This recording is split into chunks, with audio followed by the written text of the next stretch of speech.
उसको वहां से कंटिन्यू करेंगे प्रभुपाद बायोग्राफी को। तो कल जो हमने पढ़ा था, प्रभुपाद जी ने भेजा था तमाल कृष्ण गोस्वामी महाराज को, और किसको भेजा था? बली मर्दन प्रभु जी को। ठीक है, उन दोनों ने जाके मायापुर में जमीन खरीदने के लिए प्रभुपाद ने उन्हें भेजा था। ठीक है, तो आगे उसी कॉन्टेक्स्ट में आगे चलते हैं, क्या होता है इसमें। लंदन, अगस्त 1971।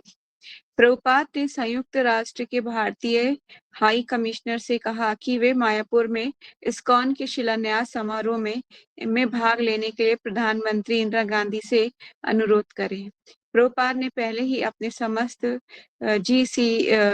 जीबीसी सचिवों को इस समारोह में सम्मिलित होने के लिए आदेश दे दिए थे। अपने भक्तों से कहा था कि वे कोलकाता के अनेक प्रमुख नागरिकों को आमंत्रित करें। उन्होंने भारत स्थित अपने शिष्यों को लिखा, यदि इंदिरा गांधी न आ सके तो कम से कम बंगाल के राज्यपाल श्री एस धवन को तो बुला ही ले। इस बीच प्रभुपाद लंदन में अपने अनेक शिष्यों से मिल रहे थे जो वास्तुकला तथा अल्कपन में अनुभवी थे। इसका मतलब क्या होता है मुझे नहीं पता है। आकल्पन में अनुभवी थे। वे चाहते थे कि ये लोग मायापुर प्रोजेक्ट के लिए योजना बना दें। नारायण ने रथ यात्रा के रथ बनाए थे और मंदिर के आंतरिक भाग को डिजाइन किया था। रणछोड़ ने वास्तुशिल्प का अध्ययन किया था तथा भवानंद एक पेशेवर डिजाइनर था। तो भी प्रभुपाद ने मायापुर की इमारतों की योजना स्वयं सोची थी। तब उन्होंने अपनी त्रिसदस्यीय समिति के सदस्यों से कहा कि वे अपने अपने रेखा चित्र तथा वास्तुशिल्पी का नमूना प्रस्तुत करें। वे तुरंत इस योजना के लिए भारत में धन संग्रह तथा समर्थन प्राप्त करना प्रारंभ कर देंगे। जिन भक्तों ने प्रभुपाद की इस योजना के विषय में सुना, उन्हें ये आज तक की इस्कॉन की सर्वाधिक महत्वाकांक्षी योजना लगी। प्रातः काल रसेल स्क्वायर में टहलते समय प्रभुपाद जी विभिन्न इमारतों को दिखाते और पूछते कि वे कितनी ऊंची होंगी। और एक दिन उन्होंने ये घोषित कर दिया कि मायापुर का प्रधान मंदिर 300 फुट से भी अधिक ऊंचा होना चाहिए। मायापुर में आने वाली मानसूनी बाढ़ तथा वहां की रेतीली जमीन के कारण अपूर्व कठिनाई उत्पन्न होगी। अतः इमारत को विशिष्ट नींव पर जो तैरते हुए बेड़ा जैसी होगी बनाना होगा। बाद में मकान निर्माण और एक इंजीनियर ने इसकी पुष्टि की। प्रभुपाद ने कहा कि पहली इमारत 4 मंजिला ऊंची विशाल अतिथि गृह होने चाहिए, जो ठीक किसी वास्तुशिल्पी की ना होकर बहुत कुछ राजस्थान शैली से मिलती जुलती होगी। ऐसे गुलाबी एवं गहरे भूरे रंग की खाकी इमारत चाहते थे, जिसमें अनेक मेहराबों हो और तथा भूमि तल को छोड़कर शेष प्रत्येक तल पर संगमरमर का चौड़ा बरामदा हो। ये इमारत पूर्व से पश्चिम दिशा में बने, जिससे पूरी लंबाई के ऊपर से सूर्य गुजरे, किंतु इमारत की चौड़ाई के सामने की ओर सीधा ना चमके। गर्मियों में दक्षिण से चलने वाली समुद्री वायु अतिथि गृह शीतल बनाएगी। इमारत को बिजली के पंखों, प्रकाश, आधुनिक प्रस्थान गृह तथा स्नान गृह से सज्जित किया जाए। कमरों को सुसज्जित किया जाए, वे विस्तृत हो और हवादार हो। जो प्रभुपाद जी जो चीजें रिक्वायरमेंट्स बता रहे हैं, वो रिक्वायरमेंट्स आज भी हम देख सकते हैं। लोटस बिल्डिंग, प्रभुपाद का जो रूम है वो आपको ऐसे चीज मिलेगा जैसे यहाँ पे लिखा हुआ है, उसको लोटस बिल्डिंग कहते हैं। ठीक है, प्रभुपाद ने कहा कि यदि अतिथि गृह इतनी जल्दी प्रभुपाद जी ने कहा कि ये अतिथि गृह जितनी जल्दी हो सके बनाया जाए, तब अन्य इमारतें बने। वे 500 भक्तों के लिए आवासीय इमारतें, कई हजार लोगों के बैठने के लिए एक विशाल प्रसाद कक्ष, एक रसोई घर तथा एक गौशाला चाहते थे, जिसके आसपास की जमीन पर चरा करें। समय आने पर इस्कॉन के साथ वाली जमीन प्राप्त करके पुरुषोत्था पुरुषोत्थान वृक्ष लताएं, जो फुआरे आदि से पार्क विकसित कर लेगा। विशाल मायापुर चंद्रोदय मंदिर को, जो मुख्य रूप से भवन होगा, 300 फुट से कम ऊंचा नहीं होना था।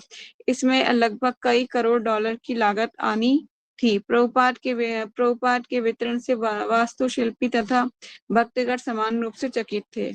ये भवन अमेरिका के कैपिटल हिल या सेंट पीटर कैथल गिरजाघर से भी अधिक शानदार होगा। मंदिर के मध्य मंडल गुंबद में ब्रह्मांड के त्रिआयामीय मॉडल रहेगा, किंतु इसका आकल्पन वैदिक विवरण के अनुसार होगा। वे ये न केवल भौतिक ब्रह्मांड को अपितु आध्यात्मिक ब्रह्मांड को भी चित्रित करने वाला होगा। प्रभुपाद ने पहले ही मतलब एक इमेजिनेशन पूरा बता दिया था प्रभुपाद ने कि कैसे कैसे बनेगा। ये बात हो रही है टीओबीपी की, टीओबीपी को कैसे बनाना है। ठीक है, प्रभुपाद कितना ऊंचा सोचते थे समझ लीजिए आप। मुख्य हॉल में प्रविष्ट होने पर ऊपर दिखने पर समस्त लोगों की स्थिति वैसे ही दिखेगी जैसा कि श्रीमद् भागवतम में वर्णन की गई है। ठीक है, तो वैसे बताया गया 14 प्लैनेटरी सिस्टम, वहां पे 14 प्लैनेटरी सिस्टम दिखाए जाएंगे और सब कुछ बताया जाएगा कौन से ग्रह पर क्या क्या है। फिर आगे गोलोक के भी बताया जाएगा गोलोक कैसा है, ऊपर गोलोक में भी दर्शन कराए जाएंगे। मतलब बहुत अनोखा होने वाला है ये मंदिर।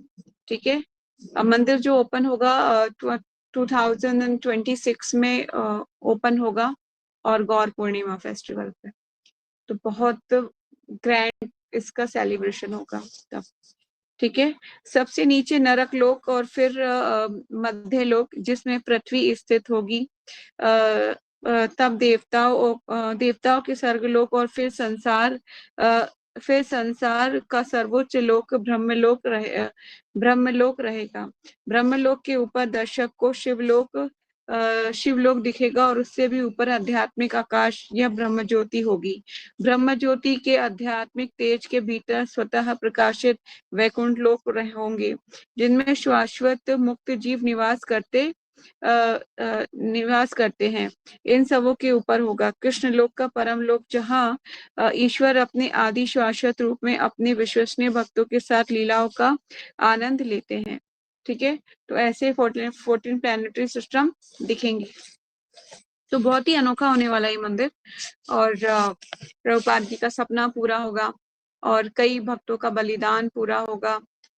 और इतनी मेहनत की है मंदिर के लिए, तो सब लोगों के लिए मतलब एक ये ड्रीम प्रोजेक्ट होने वाला है। ठीक है, आगे चलते हैं। मंदिर में एक लघु महल भी होगा जिसमें राधा तथा कृष्ण के अर्चा विग्रह रहेंगे और जो चांदी, सोने तथा रत्नों के खंभों तथा रेशमी वस्त्रों से घिरे होंगे। जो मायापुर में जो भी पिलर बनाए जा रहे हैं ना, पिलर वहां पर और जो काम हो रहा है वहां पर, तो मतलब जो पिलर बनाए जा रहे हैं वो वहां पर मतलब असली रत्नों का यूज किया जा रहा है। जैसे रूबी है, पन्ना है, ये असली यूज किया जा रहा है। मतलब पूरा पन्ना के देखोगे ना, आप सर्च कर सकते हो कि ग्रीन क्या बोलते हैं, ग्रीन कलर का पन्ना होता है पूरा, उससे पूरा पिलर बने हुए। नरसिंह भगवान का जो ऑल्टर है, अभी हम गए थे मायापुर तो टीओबीपी देखने गए थे, तो पूरा डिटेलिंग में बताया गया था। तो इट वाज वेरी गुड, और ये मंदिर सच में अनोखा मंदिर होगा पूरे वर्ल्ड में। ठीक है, मंदिर में एक लघु महल भी होगा, सॉरी, जिसमें राधा तथा कृष्ण के अच्छा विग्रह रहेंगे और जो चांदी, सोने तथा रत्नों के खंभों तथा रेशमी वस्त्रों से घिरे होंगे। वहां पे जो कलाकारी होगी वो गोल्ड की कलाकारी, प्योर गोल्ड की, आप लगा लीजिए प्योर गोल्ड। कितना ज्यादा एक्सपेंसिव है मतलब मंदिर। ठीक है, मायापुर चंद्रोदय मंदिर तथा मायापुर शहर ये ही इस्कॉन का मुख्यालय होंगे। आखिर सॉरी। आखिर दुनिया के ऐसे अल्पज्ञात भाग में इस प्रकार की वास्तुशिल्प का ये पौराणिक आश्चर्य क्यों? प्रभुपाद के अनुसार इसका उत्तर ये था कि मायापुर वास्तव में अल्पज्ञात नहीं था। संसारी दृष्टि से ऐसा लगता है संसारी दृष्टि में जो केंद्रस्थ होता है वही सुदूर प्रतीत होता है। आत्मा तथा अगला जीवन दूरस्थ प्रतीत होते हैं, जबकि शरीर तथा इंद्रिय भोग केंद्रस्थ प्रतीत होते हैं। मायापुरी में मानव बौद्ध मंदिर की स्थापना करके शिला प्रभुपाद विश्व के भौतिकतावादी स्थान को पुनः वास्तविक केंद्र की ओर निर्देशित करेंगे। जो मायापुर स्थान है, स्वयं श्रीमती राधा रानी ने उसको बनाया था। पता था ना आप लोगों को? पता है इस बात? श्रीमती राधा रानी ने खुद उसको इन्वेंट किया था। वहां पे सारे तीर्थ जाके निवास करते हैं, सारे तीर्थ। ठीक है, तो वो कोई साधारण स्थान नहीं है, उसको कहते हैं गोलोक। प्रभुपाद बोलते हैं, मेरे गुरु महाराज बोलते हैं वैकुंठा। और ये सच बात है, आपकी कोई भी इच्छा जो होती है ना वहां पे तुरंत पूरी हो जाती है। आप कुछ भी डिजायर करेंगे ना तुरंत फुलफिल होती है, तुरंत तुरंत। ठीक है, इसलिए उसे कहते हैं औधार्य धाम। इस्कॉन मायापुर प्रोजेक्ट के सौंदर्य से कोई भी निष्ठावान यात्री मोहित हो जाएगा और देखेगा कि सचमुच यही आध्यात्मिक जगत है। और मायापुर के वासी भक्तगण निरंतर हरे कृष्ण कीर्तन में डूबे रहने तथा कृष्ण भावना अमृत की दर्शन की चर्चा करते रहने के कारण किसी भी बुद्धिमान यात्री को आश्वस्त कर सकेंगे कि भगवान चैतन्य महाप्रभु के उपदेश परम सत्य हैं। भक्तगण परम सत्य के दर्शन की व्याख्या करेंगे, जिसमें दर्शनार्थी आध्यात्मिक सत्य को संकीर्ण धार्मिक प्रथा से परे समझ सकेंगे। इसके अतिरिक्त हरे कृष्ण का खंड कीर्तन तथा भगवान कृष्ण की विविध सेवाओं में लगे आनंदित भक्त ये देखला सकेंगे कि परम पुरुषोत्तम श्री भगवान के ध्यान का सबसे सरल एवं सीधा मार्ग भक्ति योग है। इस्कॉन की मायापुरी नगरी में रहते हुए कोई भी व्यक्ति जल्दी ही भगवान का भक्त बन सकेगा और आनंद विभोर होकर कीर्तन तथा कीर्तन करने लगेगा। ये बात सच है। जब कोई भी ये देखिए, अब तक 14 प्लेनेटरी सिस्टम कोई बहुत ही कम लोग जानते हैं ना, कि 14 भुवन है और कैसे कैसे। लेकिन जब उनको वहां पर एक्चुअल में कोई जाएगा और देखेगा कि हाँ ये कैसे मूव हो रहे हैं, हम कौन सी जगह पर हम कौन सी जगह पर स्थित हैं और कैसे, मतलब भगवान ने निर्माण कैसे किया हुआ है 14 प्लेनेटरी सिस्टम का। और ऐसे अनेक भगवान के श्वास से निकलते अनेक ब्रह्मांड है। ठीक है, प्रभुपाद प्रदर्शित कर रहे थे कि किस प्रकार भक्ति योग के द्वारा भौतिक वस्तुओं को परम पुरुषोत्तम श्री भगवान के साथ जोड़कर संसार को आध्यात्मिक बनाया जा सकता है। और ऐसे आध्यात्मिक कौशल भौतिकतावादियों की उपलब्धियों को क्यों मात नहीं दे सकते। ठीक है, आगे चलते हैं। अपने शिष्यों के साथ भ्रमण तथा प्रवचन करने के पश्चात शिला प्रभुपाद भारत वापस आ गए। नई दिल्ली में सफलतापूर्वक 10 दिवसीय पंडाल समारोह संपन्न करने के बाद इनमें से कई लाख व्यक्ति उपस्थित हुए थे। उन्होंने अपने शिष्यों को वृंदावन की एक लघु यात्रा पर ले जाने का निर्णय लिया। अपने प्रचार के दौरों के सिलसिले में वे अमृतसर, सूरत, इंदौर, गोरखपुर, इलाहाबाद तथा बनारस जैसे स्थानों में हो आए थे, किंतु वृंदावन कभी नहीं गए थे। अतः दिल्ली में समारोह के अवसर पर वे इतने सारे शिष्यों को एकत्रित होने से उन्होंने निकट स्थित वृंदावन की यात्रा के लिए उसे उपयुक्त अवसर समझा। जब प्रभुपाद वृंदावन पहुंचे तो श्री J.L. सर्राफ ने उन्हें अनेक सचिवों तथा दल की स्त्रियों को अपने घर सर्राफ भवन में ठहराया। शेष भक्त पास के एक धर्मशाला में ठहर गए। प्रभुपाद वृंदावन सिर्फ तीर्थ यात्रा के लिए नहीं आए थे, वे इस्कॉन के लिए भूमि प्राप्त करने के उद्देश्य से आए थे। सन 1967 में जब वे अमेरिका से वृंदावन आए थे तो वे स्वास्थ्य लाभ करने आए थे, किंतु जब उन्होंने अपने शिष्यों के लिए वृंदावन में स्थान की तलाश की थी, उन्होंने एक अमेरिकी भवन स्थापित करने का प्रयत्न किया था, जहां उनके शिष्य वृंदावन के आदर्श वातावरण में रहकर कृष्णा भावना अमृत संस्कृति में प्रशिक्षण प्राप्त कर सकें और फिर बाहर जाकर प्रचार कर सकें। किंतु 2 मास तक अमेरिकी भवन की स्थापना की संभावना न दिखने पर वे वापस अमेरिका चले गए। इस बार वे वृंदावन में इस शहर के एक ऐसे विश्व हिंदू राजदूत बनकर आ रहे थे, जो पश्चिम में राधा कृष्ण तथा वृंदावन की महिमा का प्रसार करने में प्रसिद्ध पा चुका था। हरे कृष्ण आंदोलन की सफलता भारत में व्यापक प्रचार हो रहा था।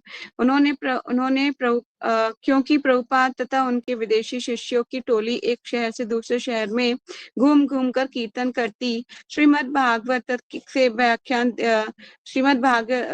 से व्याख्यान देती और पश्चिम में कृष्ण भावना अमृत का वर्णन करती थी।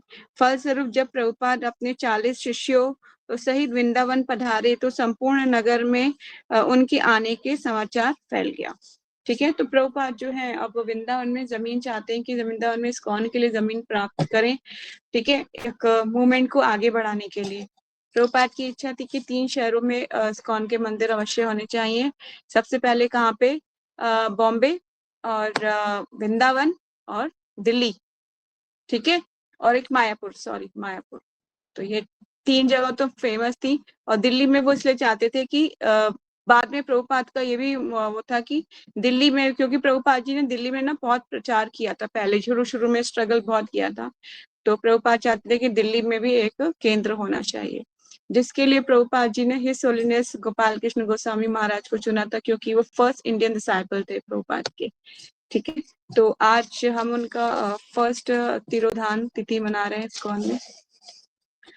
तो आप लोगों ने होपफुली सुना होगा, उनके ग्लोरिफिकेशन वीडियोस आ रहे थे, लाइव आ रहे थे, तो बहुत अच्छा है, हमें सुनना चाहिए। वैष्णव तो किसी भी वैष्णव का जब वो होता है, उनको ग्लोरीफाई किया जाता है, तो जरूर सुनना चाहिए। उसको सुनने से आपको बहुत अच्छा लगेगा और सीखने को भी मिलेगा बहुत कुछ। उनके जीवन क्या क्या उन्होंने अपने जीवन में कुछ ऐसे कार्य किए होते हैं जो साधारण मनुष्य के लिए संभव ही नहीं है।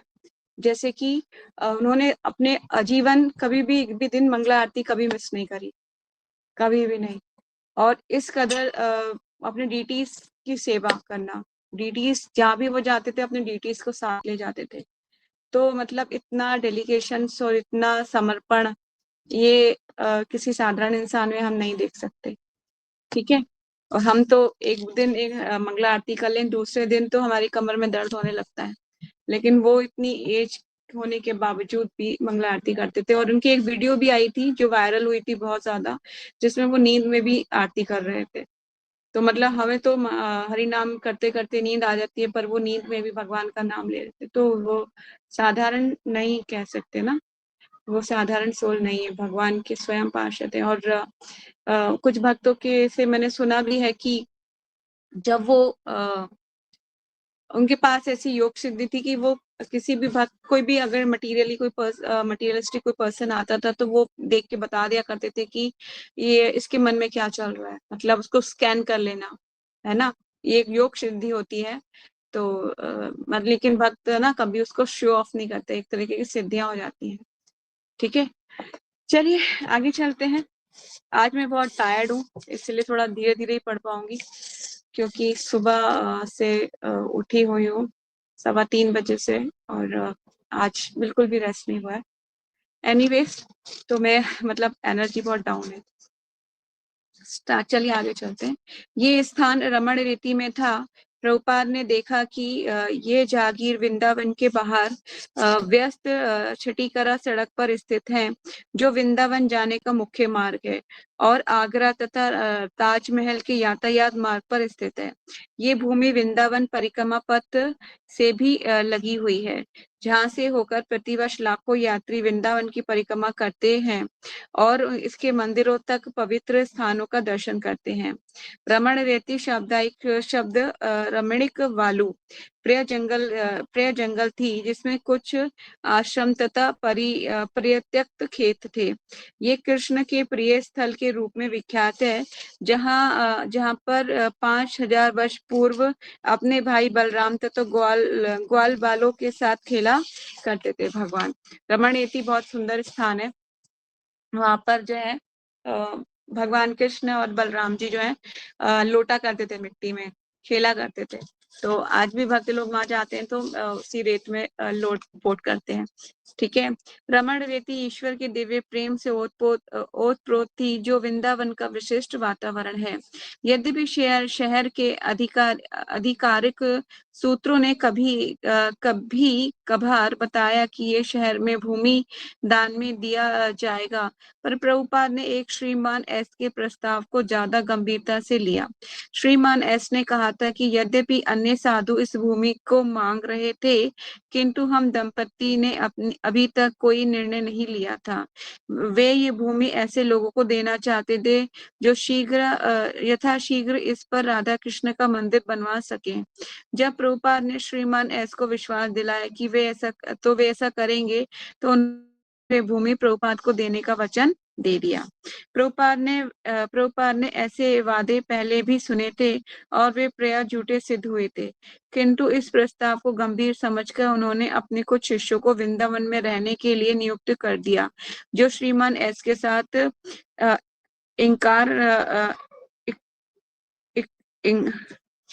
इकरारनामा तैयार करा सके। ठीक है। 1965 से 1970 तक क्या होता है, 1965 में ही उसका मंदिर का इनॉग्रेशन हो गया था, प्रभुपाद जी ने कर दिया था। चलते 1965 से 1970 तक प्रभुपाद ने अधिकतर अमेरिका में कृष्ण भावनामृत की स्थापना पर ही अपना ध्यान केंद्रित कर रखा था। उनकी योजना थी कि यदि अमेरिकी कृष्ण भावनामृत की ओर प्रवृत्त हो सके तो शेष संसार उनका अनुगमन करने लगेगा। यद्यपि उन्होंने अंग्रेजी भाषी लोगों को उपदेश देना भारत में प्रारंभ किया था, किंतु 60 वर्षों के एकाकी प्रयास से उन्हें विश्वास हो चुका था कि भारतीय लोग या तो राजनीति में अत्यधिक निमग्न हैं, या वे अपनी आध्यात्मिक विरासत से अनभिज्ञ हैं, या फिर निर्धनता के कारण इतने पंगु बन चुके हैं कि कृष्ण भावनामृत को गंभीरता से नहीं लेते। इसीलिए उन्हें सफलता प्राप्त नहीं हो सकी थी, किंतु संयुक्त राज्य अमेरिका में उन्हें सफलता मिल चुकी थी। ये बात स्पष्ट थी कि कृष्ण भावनामृत को रोकने के लिए अमेरिकी मुख्य क्षेत्र था। तो भी प्रभुपाद ने पाया कि पश्चिम असंस्कृत तथा असभ्य है।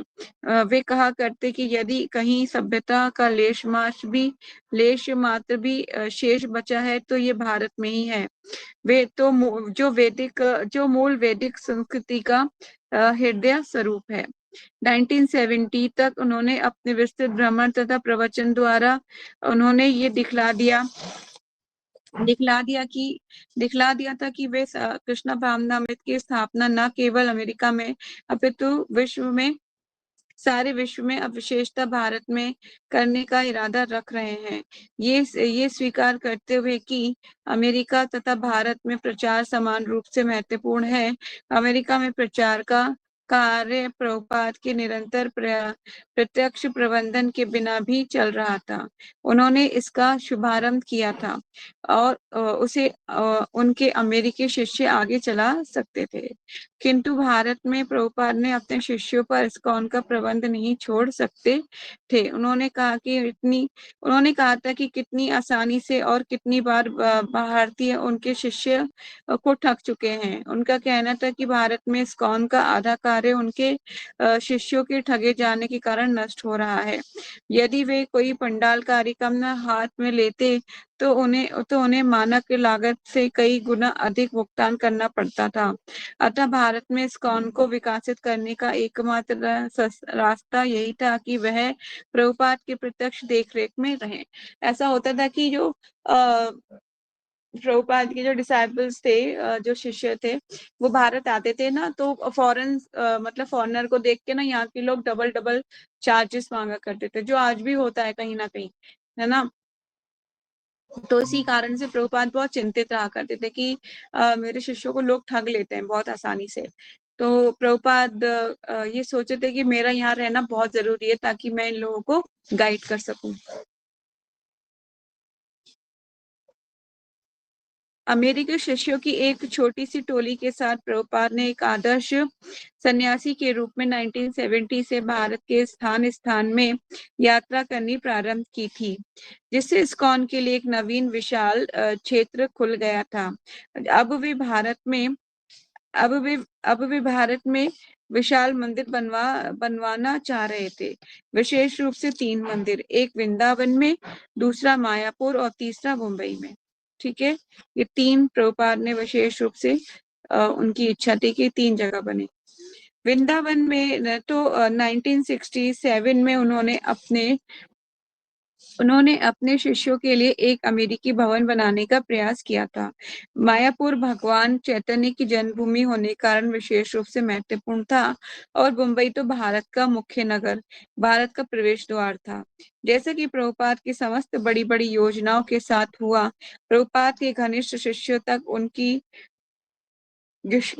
तक को उनकी सूझबूझ के क्षेत्र का पूरी तरह ज्ञान ना था, किंतु प्रभुपाद को पता था कि वे क्या चाहते हैं, और वह ये भी जानते थे कि ये सब कृष्ण पर आश्रित है।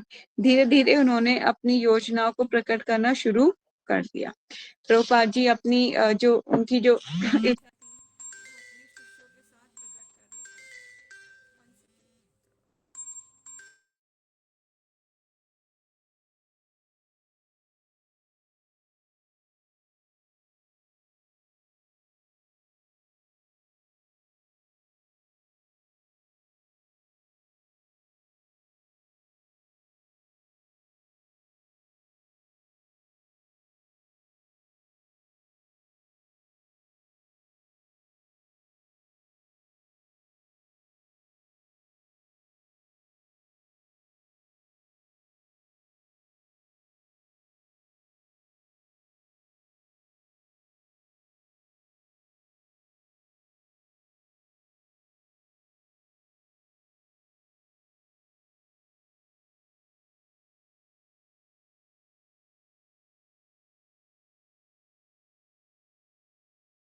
हरे कृष्णा, सॉरी कॉल आ गई थी, अर्जेंट इंपॉर्टेंट कॉल। तो प्रभुपाद जी अपनी योजनाओं को आगे बढ़ा रहे थे। ठीक है, तो आगे चलते हैं। मुंबई, नवंबर 1971। एक साल से सारे भक्त आकाशगंगा निवास में रहते रहे थे, जिसमें बम्बई नगर के मध्य एक 7 मंजिला इमारत के 2 अपार्टमेंट थे। किंतु प्रभुपाद इससे संतुष्ट नहीं थे। वे मुंबई में भूमि चाहते थे जिसमें इमारत बनाकर आंदोलन का विस्तार किया जा सके। इसके लिए वे दृढ़ संकल्प थे, और अपनी दैनिक प्रातःकालीन सैर करने के बजाय वे अपनी कार से शहर के विभिन्न भागों में दूर दूर जाते और शहर के विभिन्न भागों को देखते। चूंकि इस्कॉन के कई आजीवन सदस्य राजसी मालाबार हिल में रहते थे, तथा प्रभुपाद के शिष्य इस स्थान को मंदिर के लिए सबसे उत्तम समझते थे। कई अवसरों पर प्रभुपाद मालाबार हिल की छोटी कार में गए और विभिन्न स्थानों का भ्रमण ये सोचकर किया कि वहां की कुछ विशाल इमारतें मंदिर बन सकती हैं।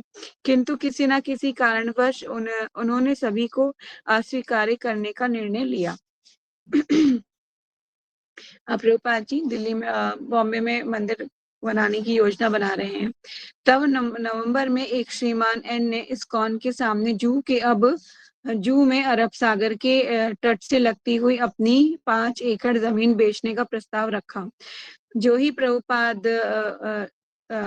प्रभुपाद इस भूमि पर पहुंचे, उन्हें स्मरण हो आया कि वे वर्षों पूर्व उन्होंने इसे देखा था तथा इस पर विचार किया था। अगस्त 1965 में अमेरिका जाने के कुछ सप्ताह पूर्व वे सिंधिया कॉलोनी में रह रहे थे।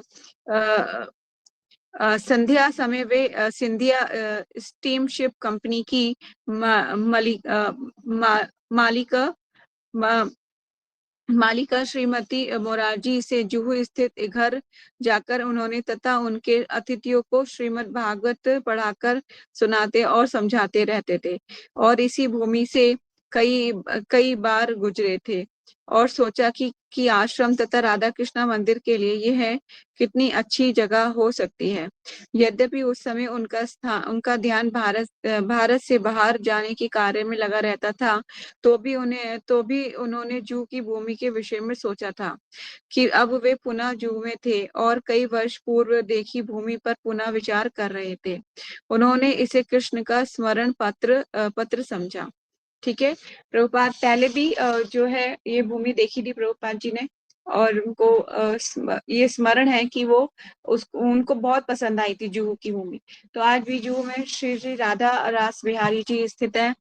ठीक है, और तो बहुत सुंदर है राधा रास बिहारी जी, और बहुत संघर्ष की कहानी है उनकी, कैसे कैसे संघर्ष हुआ और बहुत ही स्ट्रगल किया गया, और स्ट्रगल के बाद वो भूमि मिली, और मतलब यहाँ तक कि विग्रह को तोड़ने की नौबत आ चुकी थी, और कैसे तैसे जो है ठाकरे जो थे उस टाइम पे उन्होंने क्या किया, उसको रुकवाया था, है ना, बाला साहब ठाकरे से कुछ नाम था उनका, तो उन्होंने उसको रुकवाया था। तो बहुत ही मतलब स्ट्रगल है।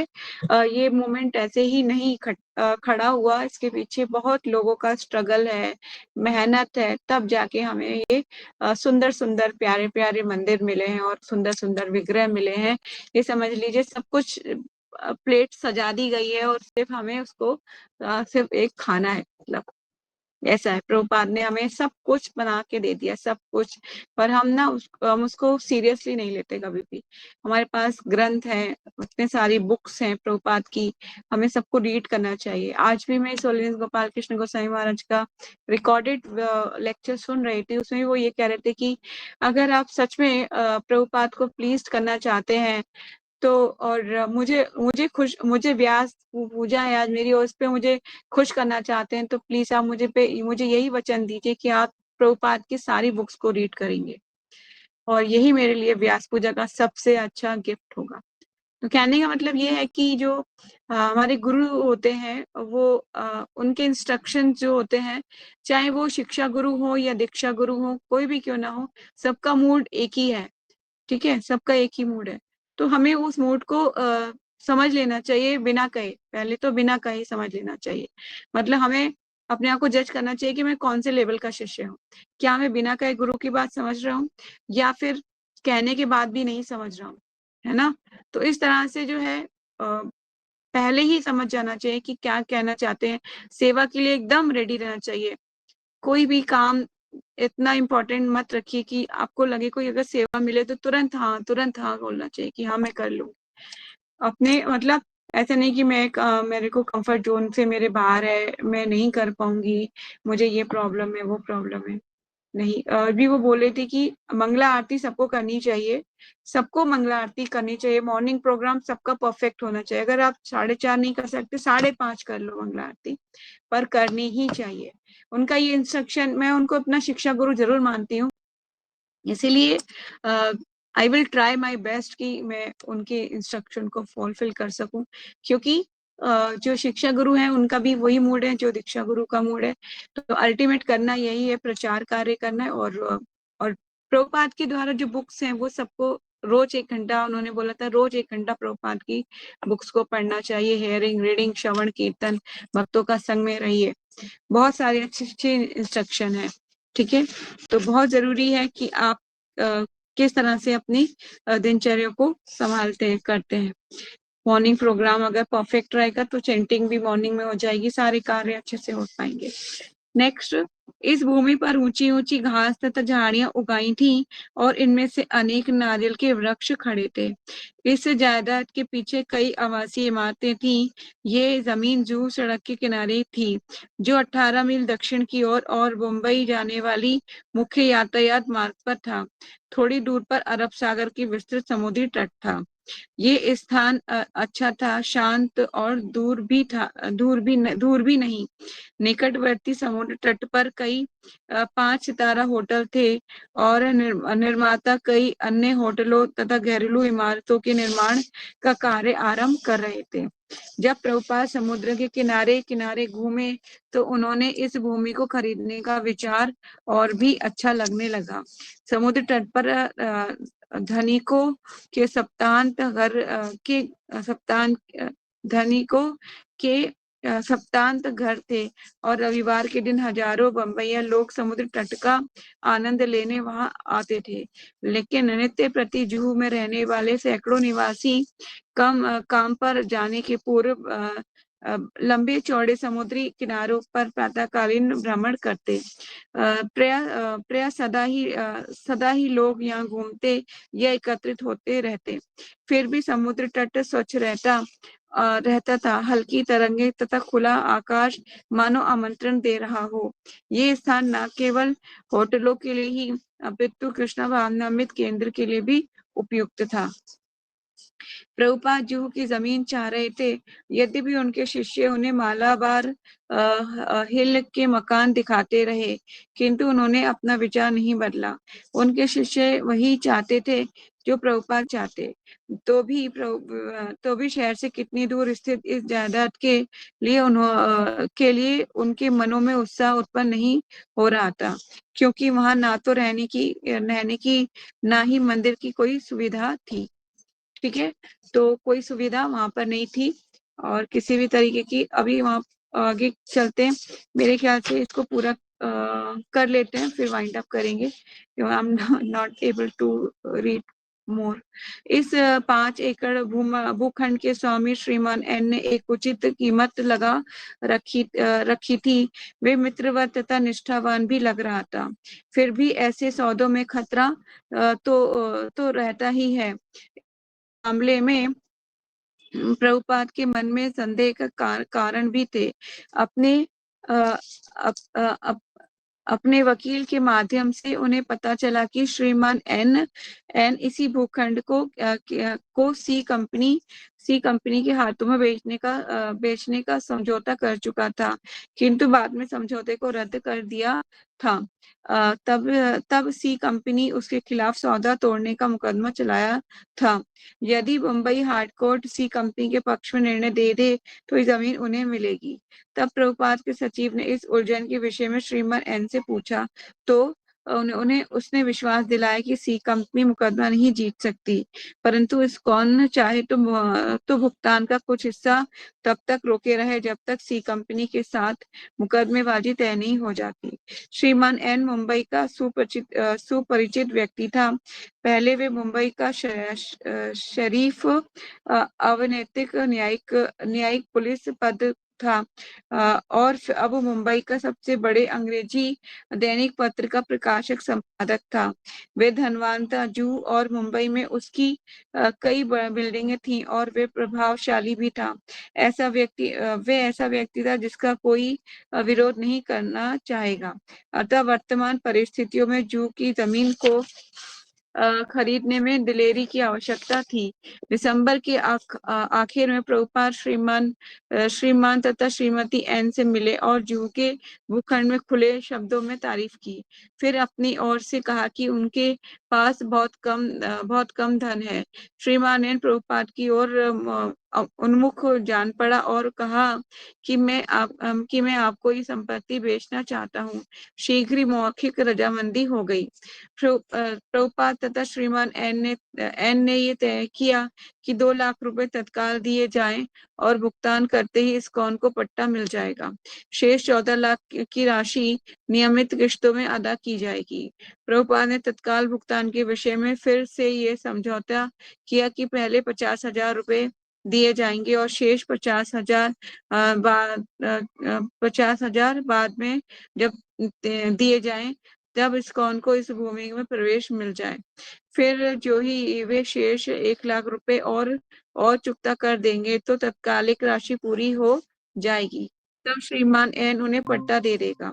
इस पर श्रीमान एन राजी हो गया।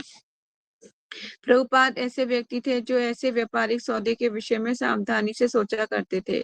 उन्होंने कहा कि यदि कोई व्यापारी आपसे ये कहे कि मैं आपसे कोई मुनाफा नहीं कमा रहा, तो समझो कि वह झूठ बोल रहा है।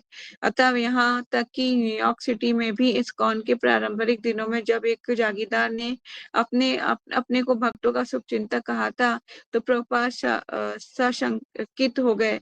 उसने प्रभुपाद द्वारा आग्रह किए जाने पर भी भक्तों को ठग लिया था। अब भी उस समय की तरह प्रभुपाद शंकित थे, किंतु वे जूह की भूमि चाहते थे, अतः वे संकट मोल लेने को तैयार थे। विश्व के सारे भक्तगण प्रभुपाद की मुंबई केंद्र की योजना सुनकर प्रसन्न थे, किंतु मुंबई के भक्तों में मिलीजुली प्रतिक्रिया थी। एक जंगली जमीन में मंदिर बनाने का सपना देखना आसान कार्य ना था। ना ही पांच सितारे वाले इस्कॉन टेम्पल, इस्कॉन होटल की कल्पना करना, जिसके बारे में प्रभुपाद ने बतलाया था, कोई आसान कार्य था।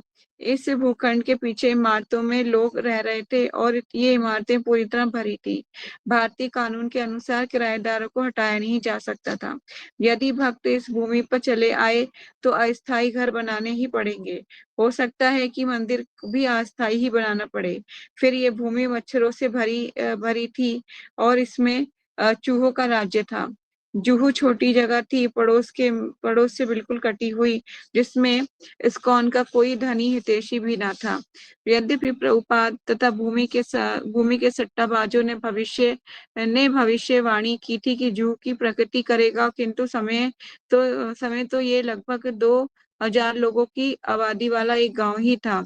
जुहू में आकर बसने तथा पुरानी मुंबई में आरामदेह आकाश गंगा इमारतों में रहने में भारी भारी विरोधाभास था।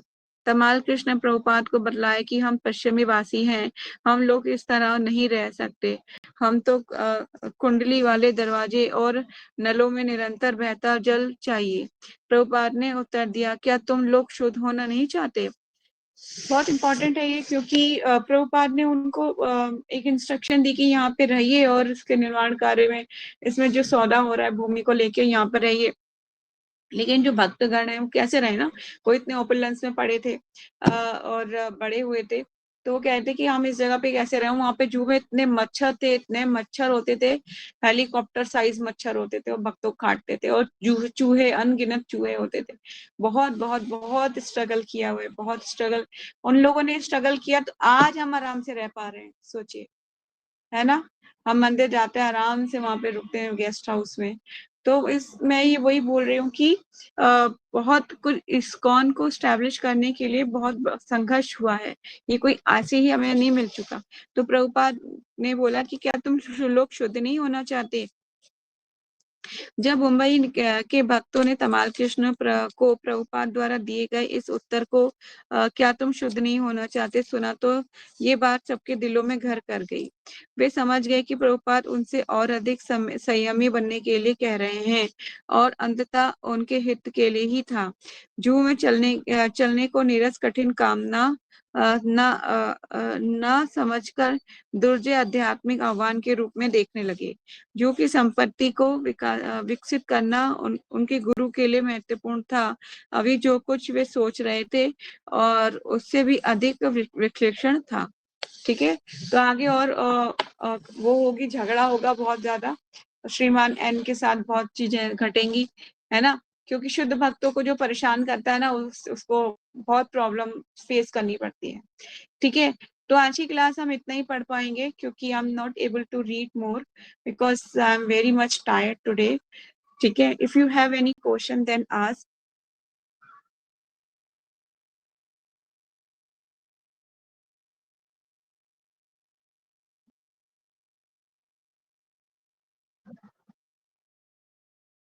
आवाज नहीं आ रही है। आगे।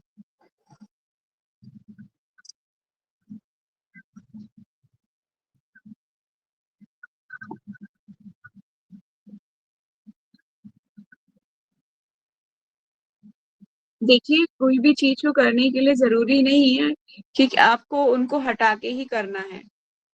आप सुबह उठिए, उठने के बाद जो भी मतलब आपके पास जो भी डिटीज़ हैं, मतलब कम से कम अगरबत्ती, दीप तो दिखा ही सकते हो, है ना? तुलसी आरती करनी है तो तुलसी आरती मानसिक, अगर तुलसी घर पर है तो बहुत अच्छी बात है। नहीं है तो आप मंदिर चले जाइए, वहाँ पर करके अपना जपा कर लीजिए। आपका धीरे-धीरे, धीरे-धीरे ना करते-करते मॉर्निंग प्रोग्राम फिक्स हो जाएगा। फिर मम्मी आपको पता है बोलेंगी कि बेटा तू ही कर लिया कर। फिर आप अपना करते रहना, ये होगा। ठीक है? तो एक बेसिक स्टार्ट सब लोग कर सकते हैं। मैं भी अपनी जब अपनी बुआ के घर जाती हूँ, तो मैं भी वहाँ पर उन वो लोग मतलब नहीं इतना ज़्यादा स्पिरिचुअल नहीं है, पर मैं जाती हूँ तो मैं वहाँ पर मॉर्निंग में उठना, डीटीज़ को वहाँ के स्नान कराना, फिर मैं वहाँ पे अपना मंगला आरती कर लेती हूँ, संसार दावा नल लीढ़ा लोका, मतलब मैं तो पूरा करती हूँ। क्योंकि देखिए, एक छोटी-छोटी जो हमें इंस्ट्रक्शंस है, अगर हम वो नहीं फॉलो करेंगे, तो हम आगे नहीं बढ़ पाएँगे। फिर हम ब्लेम नहीं कर सकते कि हमें पता नहीं था, है ना? बताया सबको सेम जा रहा है, पर कौन किसको कितना ऑब्ज़र्व कर रहा है, कितना ले रहा है, वो उसके ऊपर डिपेंड करता है। ठीक है? Any more question? नो? ठीक है, तो यही वाइंड अप करेंगे और कल सैटरडे है, तो कल हम भगवद गीता करेंगे फिर, ठीक है? क्योंकि एक दिन तो उसको उसका जो फिक्स है, उसको तो फिक्स टाइम पे कंप्लीट करें ही। ठीक है, तो यही वाइंड अप करते हैं। वांछा कल्पतरुभ्य अक्षय कृपा सिंधु वचा पतितानां पावनेभ्यो वैष्णवेभ्यो नमो नमः। अनंत कोटि वैष्णव भक्त बिंद की जय। नामाचार्य हरदास ठाकुर की जय। जगत गुरु शील प्रभुपाद शिल गुरुदेव की जय। निताई गौर सीतनाथ प्रेमानंदे। हरि हरि बोल। हरे कृष्णा दंडवत प्रणाम। रोज विधि हरे कृष्णा प्रति हरे कृष्णा।